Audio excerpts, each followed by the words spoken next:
Salut les amis, très content de vous retrouver pour une nouvelle vidéo de notre série sur le Mercato de Premier League. Aujourd'hui, nous allons parler du Mercato et de la tactique des vainqueurs du triplé la saison dernière, le Manchester City de Pep Guardiola.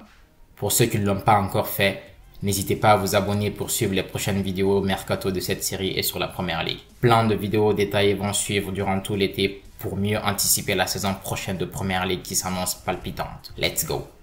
Je vais vous proposer mon 11 de Manchester City pour la saison prochaine avec différents joueurs qui fit au système et aux besoins de Guardiola. On parlera aussi des départs et des remplaçants pour ces postes. Pour mieux comprendre les choix et l'analyse, je voudrais avant tout aborder les notions d'inverteur fullback et aussi de milieu hybride par rapport à John Stones. La notion de surnombre est très importante dans le foot moderne. Il s'agit d'avoir plus de joueurs que son adversaire dans une zone de jeu, question d'imposer sa domination, faciliter la circulation de balles et créer des options pour ses partenaires. Le terme d'inverteur fullback désigne globalement des arrières latéraux qui se déplacent à l'intérieur du jeu lorsque leur équipe a le ballon. Il en existe différents types avec des fonctions déterminées par le coach selon ses besoins. Je ferai une vidéo sur le sujet en donnant mon ressenti sur la saison prochaine, notamment parce que Liverpool, Arsenal et Manchester City vont très probablement faire usage d'un carré au milieu avec soit un latéral inversé, soit un milieu hybride. Quant au terme de milieu hybride justement, il est intéressant car il peut désigner plein de choses. Par exemple, le poste de piston correspond à celui d'un milieu hybride, présent aussi bien offensivement que défensivement. Dans notre cas, nous allons en parler par rapport à John Stones. Dans le nouveau système mis en place par Guardiola, John Stones joue comme un milieu qui défend et pas comme un défenseur qui rejoint le milieu. Et ça c'est très important car ça déstabilise l'adversaire. Quand Stones a le ballon au milieu, on voit un défenseur qui porte le ballon alors que dans le système, il joue avec les qualités et la demande faite à un milieu de terrain. Et c'est seulement à la perte du ballon qu'il rejoint l'arrière-garde. Je vous montre là un graphique qui présente les zones d'influence de Stones en Champions League et ça ne laisse aucun doute sur ses points de contact. Et cet aspect est encore plus accentué par le fait que City ait perpétuellement le ballon en match. Pourquoi il est important d'avoir connaissance de tout ça avant de parler du Mercato de City? Eh bien parce que Guardiola a évolué dans sa façon d'appréhender ses postes arrière et je pense qu'il a atteint la saison dernière sa forme ultime. L'aboutissement de plusieurs années de recherche sur la formule idéale. La clé pour enfin reconquérir l'Europe et je vais vous la dévoiler car ceci va donc encore une fois influencer également ses prochains recrutements. Ça a encore l'air indubitable pour moi. Des joueurs comme Calvin Phillips pourraient donc en souffrir la saison prochaine ou en tout cas avoir un peu plus de mal à s'intégrer.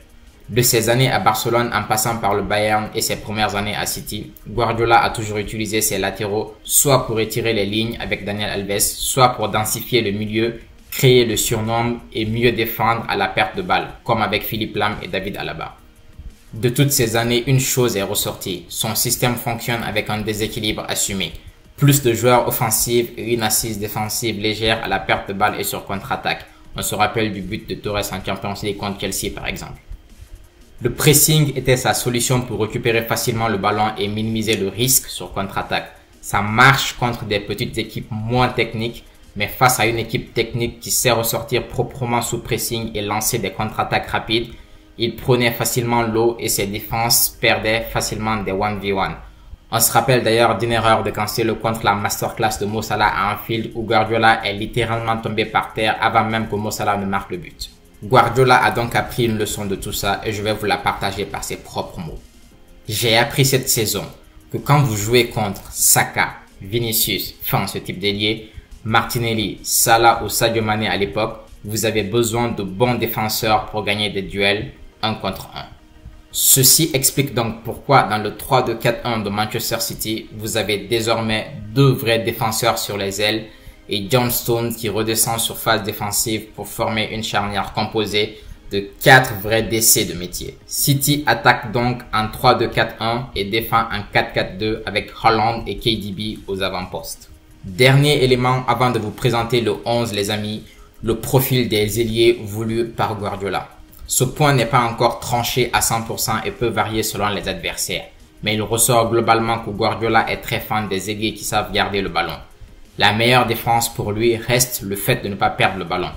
Plus on garde le ballon, plus on contrôle le match car l'adversaire manque d'opportunités pour nous faire mal. Dans des matchs avec des équipes moins dangereuses sur contre-attaque ou fatiguées, plus bloc très bas, Des ailiers percutants et rapides peuvent être la solution. Mais globalement, des ailiers capables de garder le ballon, étirer les lignes, construire et profiter des failles restent aujourd'hui sa principale quête.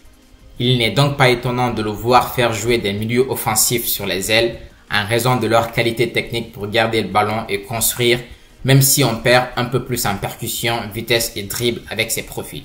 Ceci explique entre autres la présence de Grealish qui a remplacé Sterling à gauche ou Bernardo Silva qui est préféré à Riyad Mahrez à droite dans les grands rendez-vous. Je me rappelle d'ailleurs d'une séquence mythique où Guardiola fait des bisous à distance à Grealish contre le Real de Madrid car il a su tempérer le jeu sur une action et garder le ballon. Maintenant que cette base est posée les amis, vous comprendrez mieux mes propositions et mes choix pour le mercato de City. Ces propositions tiennent compte évidemment de quelques rumeurs mais surtout des profils adaptés et Guardiola friendly. Voici pour débuter le line-up de City lors de la finale de Ligue des Champions. C'est donc le 11 fort de l'équipe dans la tête et dans l'esprit de Guardiola. On remarque entre autres l'absence de Kyle Walker qui avait été exceptionnel contre le Real de Madrid, la présence de Bernardo Silva à la place de Mahrez à droite sur une bonne partie de la campagne de Champions League, Akanji et Ake des profils très défensifs sur les ailes, Stones et Rodri en pivot avec Stones en milieu hybride. Étant donné qu'il joue milieu et défenseur central, Stones est donc très compliqué à remplacer dans son rôle. Je pense donc que la même structure d'équipe sera de mise la saison prochaine avec quelques ajustements. Maintenant, parlons du mercato. D'abord sur les départs. Si on compile les départs principaux actés et les rumeurs, il ressort que City peut se retrouver la saison prochaine sans les joueurs suivants. Kyle Walker, Gundogan, Mahrez, Bernardo Silva, Aymeric Laporte et Joao Cancelo.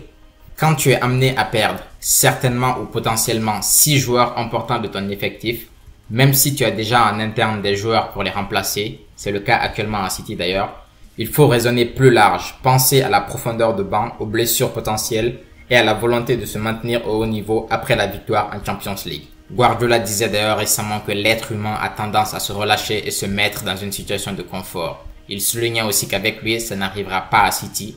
Il souhaite maintenir City longtemps au haut niveau en Première Ligue et en Europe avant de se retirer. Voici donc mes propositions pour combler ces différents départs et renforcer l'équipe. Je précise que ce sont des propositions. Pep est très imprévisible sur le mercato, alors c'est sans intérêt de chercher à anticiper ses prochains moves. Même pour la presse, c'est compliqué. Cependant, en analysant ses préférences, on peut trouver des profils City compatibles. On commence par Kyle Walker, et pour moi, il est irremplaçable, tout simplement. Qu'on se le dise clairement, sa défense et sa vitesse sont des qualités très rares à son poste aujourd'hui. Pour continuer dans l'esprit de Guardiola à ce poste, je pense à 2 joueurs plutôt connus du grand public aujourd'hui. Juan Foyth, argentin de 25 ans, 1m87, très bon défensivement, capable de jouer défenseur central ou arrière droit. Il a aussi déjà joué en tant que milieu défensif et collerait parfaitement avec ce que recherche Guardiola dans son arrière-garde. Ancien des Spurs, il évolue aujourd'hui du côté de Villarreal. Hors Foyth, il y a Benjamin Pavard qui lui est pas mal cité dans les rumeurs. Ce sera donc un choix à faire entre les deux. Cela peut choquer beaucoup de gens qu'on parle de Pavard, mais factuellement, il a 27 ans, 1m86 et il a aussi le même profil défensivement. Nathan Ake était très limite dans ses premiers matchs à City et l'équipe concédait beaucoup d'occasions d'ailleurs quand il jouait. Il a évolué, donc jouer sous Guardiola peut aider Pavard à progresser au-delà de son niveau actuel.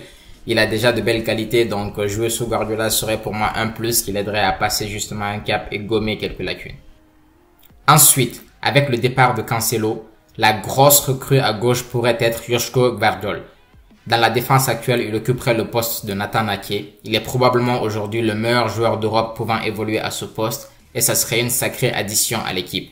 Nul besoin de le présenter, il est assez connu aujourd'hui et pour moi, un tel joueur à City les aiderait forcément à passer un cap et s'installer définitivement en Europe. Au milieu de terrain, pour remplacer Gundogan, nous avons Kovacic qui a été recruté. Il connaît très bien la Première Ligue et peut jouer à ce poste. C'est un joueur plein de qualité. Sinon, on l'a vu contre le Real de Madrid, mais aussi en finale de Ligue des Champions.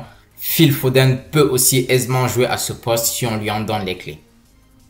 On arrive à l'un des moments intéressants de cette vidéo, c'est à savoir que si tu perds Mahrez et Bernardo et avec un KDB vieillissant et fragile, tu as besoin de te renforcer avec des profils polyvalents, pouvant évoluer aussi bien sur l'aile droite que dans ton double milieu avancé selon les besoins. Les milieux offensifs du carré évidemment. Le premier nom qui apparaît comme une évidence pour moi, c'est Florian Wirtz, l'Allemand de Bayer Leverkusen. J'ai un ami qui m'en avait parlé et je dois avouer que de ce que j'en ai vu après l'avoir bossé, c'est clairement un crack. Il se projette beaucoup et comme Gundogan, il est très dangereux en phase d'attaque. On est exactement dans ce que je décrivais sur le profil. Un milieu offensif capable d'évoluer en 8 et aussi dans le couloir. Très bon techniquement, il sait garder le ballon et s'adaptera parfaitement au système Guardiola. Il a 20 ans et c'est déjà l'un des meilleurs à son poste de mon point de vue. En 2020-2021, il a mis 7 buts et 10 passes décisives en Bundesliga. La saison dernière, il n'a joué que 17 rencontres. Il avait loupé tout le début de saison pour blessure. Et avec seulement environ 1000 minutes à son actif, il a mis 6 passes décisives et un but. C'est clairement un joueur prometteur qui ferait du bien à City. Ma deuxième option, consécutivement à un départ dans le couloir droit, c'est-à-dire de Mahrez ou de Bernardo Silva ou des deux, c'est un jeune Ghanéen de l'Ajax, Mohamed Kudus. Il a un profil entre Saka et Facundo Buonanotte de Brighton. D'ailleurs, Buonanotte conviendrait parfaitement à City. Ce joueur est tellement technique, c'est un régal à voir jouer et il n'a même pas encore explosé du côté de Brighton. Brighton s'est fait piller cet été, alors j'ai préféré leur laisser ce joueur-là et proposer une autre option. Pour revenir à Mo Kudus, il est gaucher, 22 ans, capable d'évoluer en milieu offensif ou en attaquant droit. La saison dernière, il a joué 16 matchs en ailier droit et 9 matchs en milieu offensif. Il a aussi joué en tant qu'avant-centre d'ailleurs, faux neuf, un joueur polyvalent de 1m77. Sur ses stats, il a mis 11 buts et 4 passes décisives la saison dernière. Il est bon sur coup de pied arrêté, je l'ai vu aussi. Il a une grosse frappe, agile et excellent finisseur. Il a aussi de bonnes aptitudes défensives. Il a vraiment une débauche d'énergie importante. C'est un joueur paradoxal de mon point de vue. Enfin, paradoxal parce que sa débauche d'énergie est tout aussi bien sa qualité que son défaut. Je m'explique. Dans une équipe comme l'Ajax, tu peux te permettre de vouloir faire la différence tout seul et briller par ton talent individuel sur certaines actions. À City, il aura besoin de jouer un peu plus calmement, savoir attaquer et savoir ralentir, tempérer et servir dans le bon tempo sans trop en faire. Je pense que c'est sur ce point qu'il a besoin de progresser avant d'être pleinement opérationnel sous Guardiola. Voilà les amis, ce sont mes propositions pour le mercato de City et voici donc différentes versions du line-up de City avec ses différentes recrues. Dans la version 1, comme vous pouvez le voir, ce 11 a pour vocation d'intégrer les différentes recrues. Ceci vous donne un aperçu de ce que pourrait être City si toutes les recrues sont alignées dans un match. Maintenant, on le sait, hors quelques rares exceptions, Guardiola fait souvent confiance aux anciens et donne du temps aux recrues de s'adapter avant de les lancer dans le grand bain. Voici donc deux versions de City un peu plus réalistes pour la saison prochaine. La première, avec Kovacic comme seul recrue intégrant le 11 de départ. On a donc les joueurs habituels de la saison dernière et Kovacic qui remplace Gundogan dans son rôle. La deuxième, avec Alvarez et Foden sur certains matchs. Par exemple, la saison dernière, Alvarez, KDB et Haaland avaient débuté contre Leeds. C'est aussi donc une option intéressante qui permet d'intégrer un second attaquant et déplacer Phil Foden dans le couloir. Voilà les amis, on arrive au terme de cette vidéo sur le mercato de City. J'ai vraiment pris mon temps pour vous offrir une palette tactique et analytique large. C'est pas évident avec une telle équipe, elle est assez imprévisible sur le mercato. Si elle vous a plu, n'hésitez pas à me donner vos avis en commentaire. N'hésitez pas aussi à vous abonner pour suivre les prochaines vidéos sur le mercato de Premier League. Nous analyserons tactiquement les équipes phares dans la lutte au titre avant le début de saison. En attendant la prochaine vidéo les gars, prenez soin de vous la famille, ciao.